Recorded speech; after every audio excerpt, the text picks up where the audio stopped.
Natalie James. She is the Democratic nominee for the U.S. Senate. Congratulations on your primary night victory. No runoff. I know that thrilled you to no avail. And congratulations to you on getting the nomination. Thank you so much. It did thrill me, but that just spoke volumes to the hard work that we've been putting in around the state. Tell me, what does Natalie James do when Natalie James is not running for the U.S. Senate? There's probably some people that are being introduced to you for the first time, or they don't know you that well. And just kind of give us a little bit of your career background. Well, a little bit about me. Natalie James stays a little bit too busy for herself. So I am a mom. I have a 17-year-old and 9-year-old. I'm a lifelong Arkansan. I have been in and out of legislation and testifying and at our state capitol here for the last couple of years while being a realtor. So it's been a very interesting last few years, and I'm just excited to see the steps that it's taken. I don't have to tell you that you know where Democratic candidates have been finishing in statewide races for the last several election cycles. You knew that full well going into this. You face an incumbent, potentially 3-term U.S. Senator here in John Bozeman. It's going to be an uphill battle. Tell me what you think is working in your favor to pull an upset. Well, right now, quite frankly, Arkansas and Arkansans are ready for vigor. They're ready for action. They're ready for somebody to get in there and actually get things done. They're ready for bipartisanship and somebody to say, hey, let's pull this together and let's make it happen for us, for our future, for our children. So we're seeing a lot of different movements when it comes to women's rights, when it comes to actual sensible gun control, and other things like that are really important to Arkansans. So I think part of that is going to be extremely important as to what we're going to do and how we're going to do it. Arkansas is ready for a healing, and we're seeing it across the nation and across the state. We're seeing where people are enjoying being able to talk and express themselves about how the issues are affecting them, how improper legislation or the lack thereof legislation is affecting them, and actually having their voices being heard. It's been, 6 or 7 years since Democrats constituents have had somebody actually run for an office for this seat to be able to talk about the national issues, to talk about the issues that are affecting them on a federal level and talk about that, how it's affecting their lives. One of the issues you mentioned earlier there, this issue of gun violence, we're all still reeling from the Buffalo shootings, the Uvalde shootings. There's been more even since then as well. This week, the U.S. Congress, the House, actually passed a law that would prevent high-powered guns from being purchased by anyone unless they're age 21 or over. Do you support that legislation? Are there other things that you think need to happen in terms of gun restrictions? That is a very good question. I do. I support any legislation that's going to protect us, protect our children, and protect our future. And it's important that we realize, as a gun owner and as a mother, that yes, I do believe that you have your right to carry. That's fine, but it should not abridge my right to be able to go and live my life, my children to go to school, my mother to go to church, my sisters to drive down the street. That shouldn't be taken away from somebody who, quite frankly, is underage and not of the cognitive ability to understand the ramifications of their actions and have the mental acuity, because we do have a lot of issues that need to be addressed in a way that they haven't been addressed, because again, it goes back to making sure our legislators are doing what they're supposed to in bipartisanship. We're having too much bickering that's not actually helping and fixing the issues and coming up with actual solutions. So I'm very happy to see the Protecting Our Kids Act pass. I'm hoping that it doesn't sit at the steps of our Senate any longer. We can't afford to have bills just sit there and just die on desk. We need this bill passed. So I'm hoping that we all call and strongly urge our senators to support this bill, support us, support our future, and support our children. There is going to be plenty of a contingency out there that is going to say the Second Amendment protects my right to bear arms.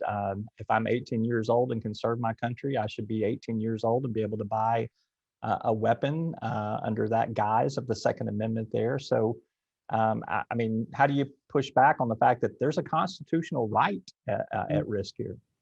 Again, I'm a gun owner, so I'm not against you having your constitutional right. But what I am against is not being able to have the choice of whether I can go to my grocery store and stay on alert. That's not my job. That's not what I'm choosing to do. My job is to be a realtor. My job is to be a voice for the people of the state of Arkansas, not to worry about, do I need to look over my shoulder? Is this car that's pulling up next to me going to end my life because they're having a bad day or they're having a bad feeling or things aren't being addressed properly at home? Uh, Another topic in this debate has been the fact that we should either arm teachers, we should do more to beef up school security. Do you support those efforts? Well, coming from a home full of educators, my family's taught for 107 years. And I've talked to my sisters, I've talked to other educators. Not all educators feel comfortable enough and proficient enough and have the training to actually make that split second decision. I think Ms. Pringle brought it up when we were talking about the Protecting the Children's Act yesterday, how that's not her comfort level. And that's the majority of teachers, that's not their comfort level. That's not their job to add on additional things when we have other things that need to be addressed within our education, within our school systems. If we're going to fund anything, we need to make sure all our schools are fully funded with a 21st century education. Unless, let's change topics here, unless something happens between when we tape this interview and when this interview airs. Right now, the law of the land is Roe v. Wade. We know that the US Supreme Court is considering overturning that precedent-setting legal decision that's almost 50 years old. What would you propose if Roe v. Wade is overturned? Well, if it is overturned, it will be a very, very sad day. I think it's going to add to the distrust that we're already seeing and feeling from our state, from our nation, and from our trust in our actual government. I feel it's going to mess with the integrity because, quite frankly, the Supreme Court's job is to abide by the Constitution. And I feel if we do that, it's going to send us on not the trajectory that we're wanting. We're wanting to heal, we're wanting to grow, and wanting to thrive together. And I don't think this is going to put us in a predicament to be able to do that. I do think we should trust women. I do think we should codify Roe. I do think that we have been trusting women for the longest of our times. Our mothers, our sisters, our community leaders, our teachers, our churchgoers, and our volunteers. I think we should continue to do that. Another issue that you have campaigned on, I know it's on your website, it's one I've heard you talk about too, is a living wage. I don't know what that dollar figure is necessarily, but tell me what you would propose if you are a US Senator to address that issue. Well, a living wage is a sustainable wage. It's going to be something where we just need to start. Right now in Arkansas, the cost of living, the average person making $14 an hour can barely pay rent, barely pay for the groceries. God forbid they have a car note or student loans or anything else, or they have childcare. It puts them in a bigger predicament. So I think we should start out having it at $15 an hour and working and making sure that we have other incentives and things like that and subsidies that are going to better protect businesses so that they can sustain those living and sustainable wages. So that's why I think it's important we talk about the sustainability of making sure everybody can function stress-free, financially free, and make sure that they can make the best decisions for themselves. And I think that will help tremendously on what we're seeing in other areas with healthcare, education, and this rise in gun violence. When you are in a stress situation, you make really bad decisions. So if we can alleviate that, that helps out tremendously on parents, people, and Americans. I'll give you one last opportunity to draw a distinction between you and incumbent US Senator John Boozman. Tell me what you would do different than he has done in the US Senate. Give me one or two kind of votes or one or two positions that you say, I would be completely opposite from him on this. So right now, the filibuster must go. It's crippling our democracy. It's keeping us from passing legislation.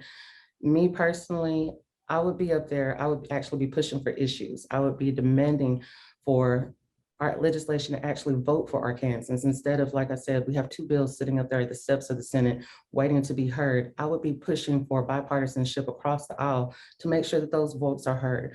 We want to make sure that we're pushing for caps on gas prices and making sure that we're not having further inflation and corporate greed, and explaining that that's not the issue that the president has brought upon us. That's an issue that we've allowed to happen here in our legislation, and now's the time to fix it. Instead of pointing fingers, it's time for us to make sure that we're passing legislation that's offering solutions and that's going to get us on the right path to being the best that we can be.